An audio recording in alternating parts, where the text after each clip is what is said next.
Greetings everyone and welcome back to another video. Today we're going to look at a free-to-play torpedo build for the Temer Alliance Raider, which is the ship you get for doing the 11th anniversary event. And apparently there's a smaller version of me underneath me, so someone else is out flying theirs today as well. If you didn't catch my review video of this ship, you can go ahead and watch it on my channel, but the long and short of it is this is an excellent ship. It's a good torpedo platform, and it comes with a really good torpedo trait, and I wanted everyone to be able to get in on the fun. What does free to play mean? It means that aside from having this ship, everything else is something you have access to. Access means that you can earn it simply by playing the game. There's no luck involved, no gambling, no money.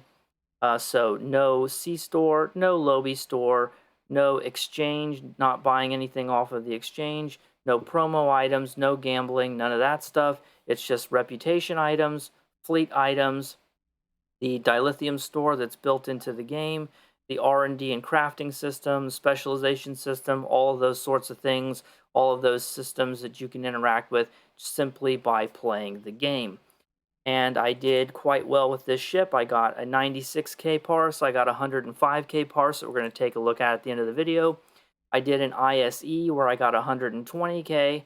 I probably would have did better, but I disconnected transferring into the server, so unfortunately it wasn't as well as it could have been.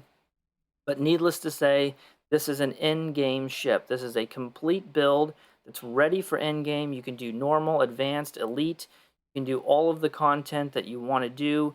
You don't have to compromise. This is not some kind of carryover build or something that you just have to put up with until you can get some money together. This is a perfectly good build that you can use to do any of the content in the game. Very good build. So let's go ahead and take a look at it. All right, don't get discouraged by the fact that everything is gold and Mark 15 Epic. The way that you upgrade your items is by going into the dilithium store, which is a built-in part of the game. You go to special items. You want to get 40,000 dills saved up. You buy a 10-pack of Phoenix packs. You open them up. The lowest rarity prize that you can get from these, because a lot of people focus on the chances of getting the elite or ultra rare tokens, but what we want is the uncommon ones. That's the ones you're guaranteed to get. You can exchange those for Phoenix upgrades and use those to upgrade your gear. If you want to be more efficient, you can wait until an upgrade event, and then you'll get even more out of those upgrade tokens. But that's the way you do it. It could be 80 or 100,000 dilithium worth of these tokens in order to upgrade a weapon to Mark 15 Epic. That seems intimidating to you. I have a dilithium farming video on my channel that will help you get the dilithium you need to get these upgrades and get your gear upgraded. Okay, so let's go ahead and take a look at the actual build. We have the enhanced biomolecular photon torpedo, which you can get from the 8472 reputation. This is one of the best torpedoes in the game. This is not a compromised torpedo. This is what all of the top torpedo builds use. Neutronic torpedo is another excellent reputation torpedo, and that comes from the Delta reputation. We're using the full 3-piece Discovery set. That includes the quantum dark matter torpedo. And then we are using the Terran Task Force torpedo. You actually have another option here if you want. This one obviously comes from the Terran reputation. But you could use the 3-piece morphogenic set, in which case you would swap this out for the morphogenic torpedo. And then along with the dark matter torpedo, this phaser dual beam bank is part of the Discovery reputation set. And then for our decks, our deflector, impulse, warp core, and shields, we have the Elite Fleet Intervention Protomatter Deflector Array, and that comes from your fleet colony. The impulse engine, we have the prevailing innervated impulse engine, and that comes from your competitive reputation. We're using the 2-piece Discovery warp core and shields from the Discovery set, the Mycelia Harmonic Matter Antimatter Core, and the Tilly's Review Pending Modified Shield. These are all pretty meta items. You're going to find these on all the high-end builds, or most of the high-end builds. So again, not really any compromising here. On most high-end builds, you will probably see the Delphic torpedo, which is from the Lobi store. And in place of that, that's where we're using the Terran Task Force. That does give us a 2-piece bonus along with the console, which you're always going to use on a torpedo build. And we get a little bit of Cat 1 torpedo damage as a result of that 2-piece. For devices, we're using the deuterium surplus in order to get us some extra speed, and the kinetic amplifiers from the R&D system, which is going to give us a nice Cat 2 kinetic boost. I don't expect you to have the Tier 6X upgrade, but I do have a console in here, the Trillium D, which I believe comes from Ragnarok, and it's just a very good free-to-play survival console. Gives you damage resistance, hull capacity, and shield capacity. For our engineering consoles, I have the Ordnance Accelerator, and that comes from the Gamma reputation. That's going to give us shared mine recharge time, which doesn't matter for us because we only have one mine, but it does give us 20% mine recharge speed and projectile weapon damage and phaser damage, which does align with our Discovery dual beam bank. It's not a big deal, but it is a little bit of a boost. Then we have the Martok console, another great free-to-play survival console. We get shield power, engine power, shield capacity, and turn rate and hit points. Just all good stuff. You don't have to use this one. If you don't want to use a mine launcher, which I actually forgot about, I just have a quantum mine launcher. This is craftable that I put in here. You could put a different mine launcher in here, or you could put the Martok Omni in here and get the 2-piece bonus along with the console, and that would give you some extra crit chance as well. For the experimental weapon, I'm using the one that came with the ship, the experimental repulsor blaster. We're using the Terran reputation console, the ferrofluid hydraulic assembly. That gives us hit points, weapon power, auxiliary power, but crucially, minus 0.5 second shared torpedo recharge time. This is a big deal. This is a mandatory must-have console on every torpedo build, and you can get it from the reputation system. I'm using the console that came with the ship. It's not the best, but given our restrictions, it is still decent. The clicky still does give 25% bonus all damage and 25% weapon shield pen. It only lasts for 5 seconds though, so you really need to time it appropriately in your runs. Plus the 17.1 Starship weapon amplification is not useless. That is crit severity, and we do want crit severity. We're using the 0-point energy conduit, which comes from the Romulan reputation, and that's going to give us some extra crit chance along with subsystem power. We have the assimilated module from the Omega Rep. That gives us crit chance and severity and weapon power, which are all really good things to have. You have lots of choices for your tactical consoles. We definitely want to use the Lorca's custom fire controls. That is the 3rd piece of the 3-piece Discovery set, and it is a very good console, and it gives us a very good 3-piece set. 3.9% crit chance, weapon power, and Starship shield penetration. I've opted to go with the chronometric capacitor, which comes from the mission Time and Tide. You don't have to use this, but it does have 26.2% torpedo weapon damage, along with a little bit of EPG and weapon power. Some of the torpedoes do radiation damage, so the EPG helps a little bit there, but it's mostly here for the Cat 1 torpedo damage. You can also just use good old-fashioned warhead yield chambers, which you can craft or find from drops from out in the game that just give Cat 1 torpedo damage. If you have access to your fleet, you can Spire, you can get the locators, which give crit chance and Cat 1 torpedo damage, or the exploiters, which give crit severity and torpedo damage. So these are all good options to put in these slots. Go ahead and take a look at the skills. I'm not going to go over the skill tree in a lot of detail. It's a pretty typical tactical skill tree, so you can kind of pause and take a look if you want to. And it's kind of designed to be a jack of all trades. I don't customize my skill tree for each build.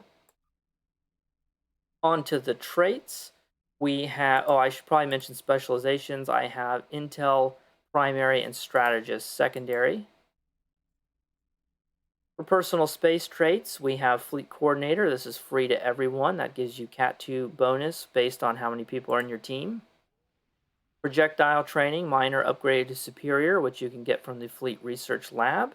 and that's going to give us some bonus projectile weapon damage along with beam training, which gives us bonus beam damage, and we do have a dual beam bank on the ship. Operative, that gives us crit chance and severity. And then I have my captain ability here, my captain trait, that is. Every career has a different personal space trait. I'm an engineer, so I have grace under fire. You're going to probably want to use the one that goes to your career. Innocuous, this is going to give us some crit severity, which we want, and minus 25% threat generation, which is really good because a lot of people have Strike from Shadows, which is an excellent starship trait, but we don't have it, and it would normally reduce your threat as well. So we have to compete for threat against people who have threat reducers. This is a good way to get our own threat reducer in here to make sure we're not taking more damage than we should be.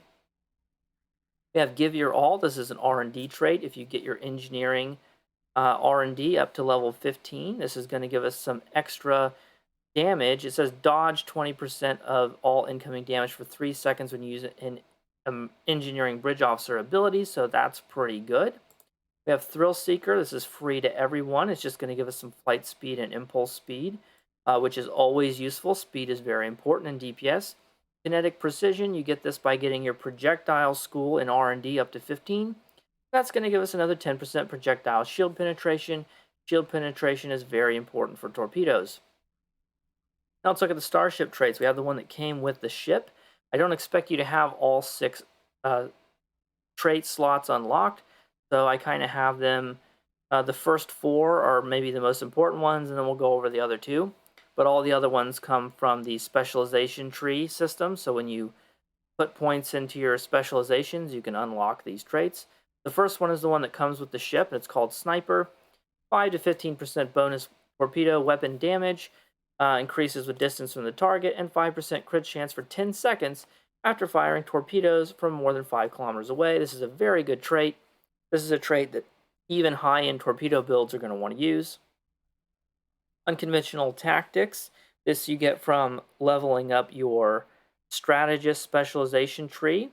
You get 15% Cat 2 bonus damage for activating Brace for Impact. Brace for Impact is a captain ability that everyone has access to, which is a good survival ability. Should probably be in the habit of using it anyway.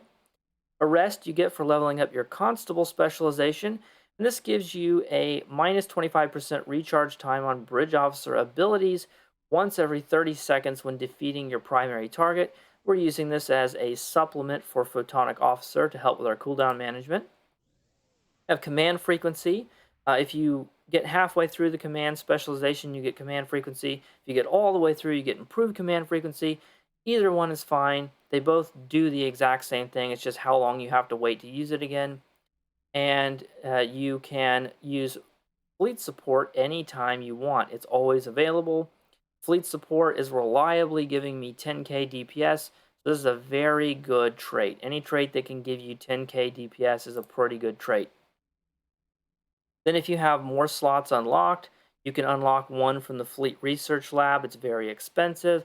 And then you get this one down here if you get your T6X upgrade, which you may not have. But if you have more slots, I put in improved going the extra mile. You get this from the Miracle Worker specialization.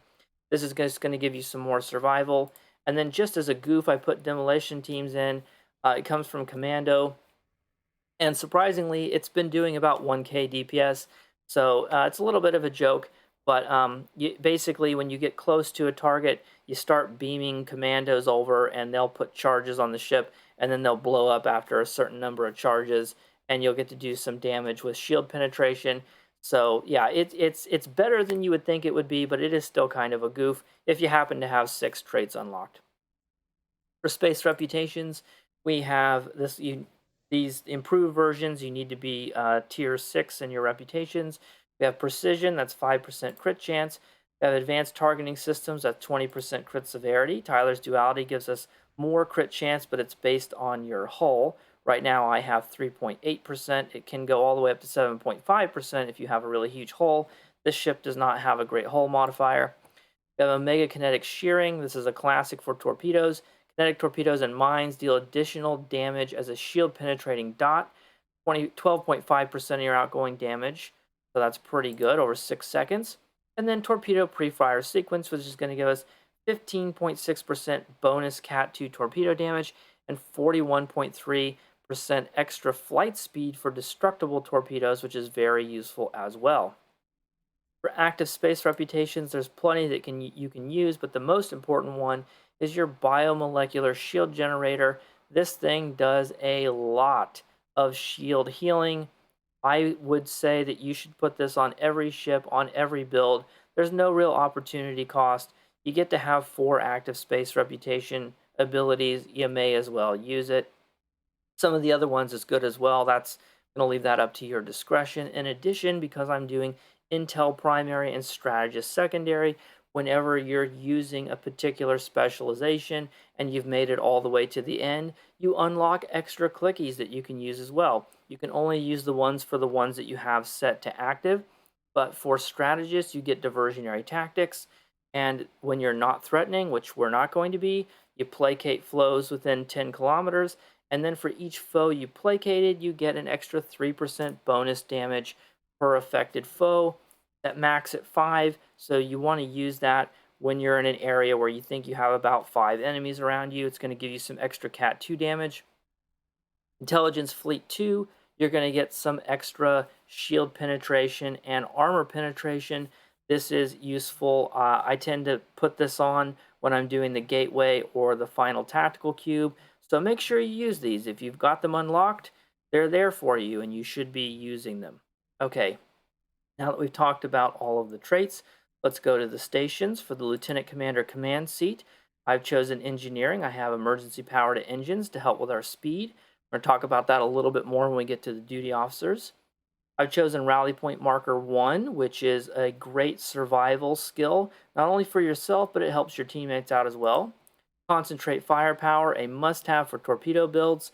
This is going to let you fire off extra free high-yield torpedoes against your targets, so you want to save this for the big targets, the generators, the gateway, and the tactical cube. For the other lieutenant commander's seat, I've chosen science. I went with polarized hull for the damage resistance rating, hazard emitters for the hazard removal and a slight heal, along with some damage resistance rating as well, and photonic officer 2, which is our primary cooldown management ability.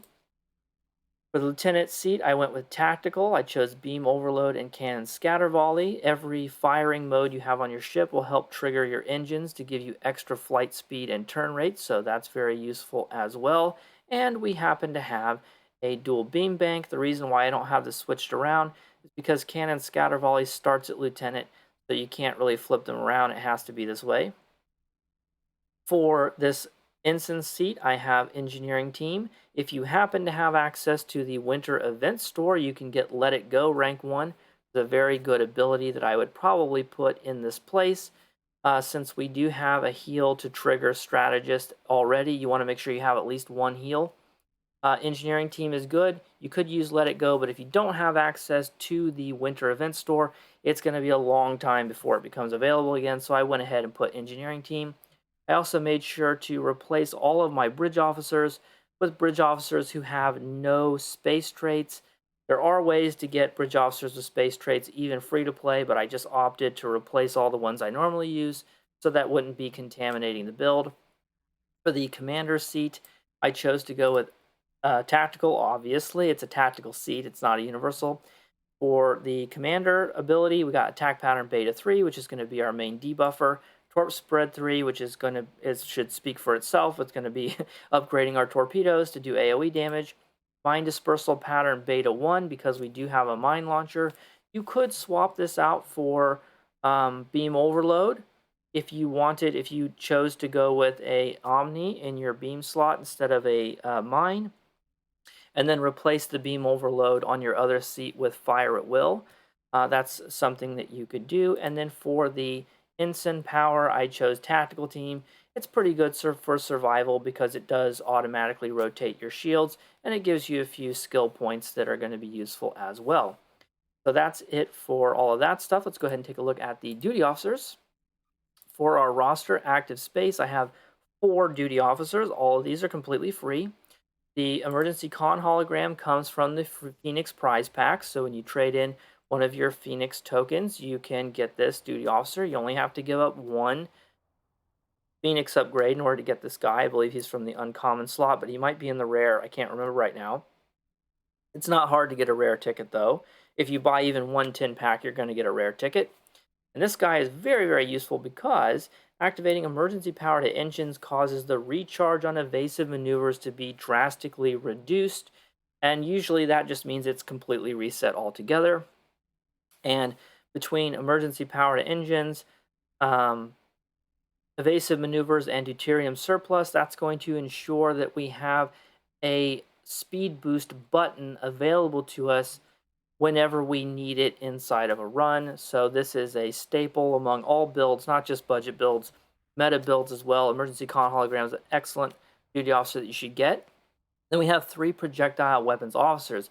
You can get one for free by playing a mission, and it's called Fistful of Gorn, I believe. It's a little bit difficult to get to. It's not in the episode list because they removed it from the main list. You have to go to available, and then you have to come down to Wasteland, and it's the first one here, a Fistful of Gorn. If you do it, you can get a box personal reward law. This only works the first time. If you replay the mission, it will give you the box, but the box will not have another copy of law in it. You can only have one law. So where do you get the other two? Well, you can get them from the reputation system, from the Omega Rep. You go to the Omega Rep, you go to the store, you got Borg duty officers, and you can find them in here. So you can buy them this way. They cost dilithium. They're a little bit expensive, but this is one place you can get them. You can see it's right here, 10 of 10. You can buy as many of these as you want. You can only have 3, so don't buy more than that. But this is one way to get them as well. So that's what I have here, 3 projectile officers. And these are important because they have a chance, a 20% chance, to reduce the time for torpedoes to recharge after use. It does not work with the Omega Plasma Torpedo Launcher, which is fine because we're not using that torpedo launcher. And that's it. That's the build. So I'll see you in just one moment, and we're going to take a look at my parse. Okay, let's take a look at the parse, and you can see I'm number 3 here, third from the top. Did 105.36k DPS. This is an ISA pug, and happened to have 2 other people in the group who did pretty well. I don't know where our 5th person is. There's only 4 people on here. Usually you need 5 people. I just noticed that. There is not a 5th person. I guess they just noped out or something or disconnected. I don't know. But anyway, we have only 4 people on here. And we did the second most DPS, slightly behind the last person. But in addition to that, we took in over 1 million damage. And we did 55% of all the healing on top of everything else, on top of doing great damage. You can see that we did over 150k near the beginning, dipped down, which is pretty normal, and then came back up to around 100k, and that is, we are the green line there. Damage chart, we had some really great spikes. We had a spike over about 700k in the middle. We had a spike near the end, which is over 800k, so that's really amazing. And let's go ahead and take a look at the individual player combat report. Okay, we're looking at the individual player report. Top damage dealer was the Dark Matter Discovery Torpedo on Torp Spread 3. That did 14k. We take a look at some of our crit chances here. The fleet support and some of the other items bring it down, but you can see a lot here. We got 50%, 70%, 42, 50, 30, 53, 68. So for a lot of these torpedoes and things, our crit chance was actually a lot closer to 50%, but it doesn't always show up in the first screen. So our crit chance has been pretty good here. Terran Task Force, Heavy Biomolecular, High Yield 1. The high yield ones come from Concentrate Firepower. Pets. Pets is fleet support. That did 9k almost, 8.6k just from fleet support, so command frequency is pretty useful. And then just for a laugh down here, you can see demolition teams did 881, which is pretty funny. But yeah, this is a torpedo boat. You can see that all these items here, for the most part, are torpedo based in some way, or are mines. So you can have a free-to-play torpedo build that can compete, that can do advanced content, elite content, that can do great healing, that can do tanking. We took in 1 million damage and we didn't die. So You can do really well free to play as long as you're willing to put the time in, you're willing to put the grind in. All of these things are available for you if you just unlock them. It takes time to do reputations, it takes time to get your dilithium and everything, but if you do it, you're going to have a really great build. This is a in-game capable build that can do any content in the game. Obviously, you can juice this up with other stuff if you have access to better stuff. If you want to get the Delphic Torpedo, if you want to get some of the better traits, you want to get ceaseless momentum or any of these sorts of things, or some of the traits like the Terran targeting systems, personal space trait, or any of that stuff that will help improve your build. You can go look at Augmented Dictator. He does a lot of torpedo boat videos. You can see what a high-end version of a torpedo boat is supposed to look like. So this is sort of the bottom end, right? That's the high end. This is the low end, right? This is the entry point where you can do it all for free. And then maybe you're somewhere in between. Maybe you have a few things, a few bits and bobs here and there. That's the reason why I made my DPS guide series, which I need to get back to and do the third installment on. Um, Figuring out how to take what you have and make a great build with it. And this video is meant to demonstrate that even if you have nothing, even if you have only what the game gives you, you can still make a really great build and have a really good time doing it. So thank you guys so much for watching. If you have questions, please leave them in the comments down below. I will try to answer them. Take care of yourselves, and as always, I'll see you in the next one. Bye.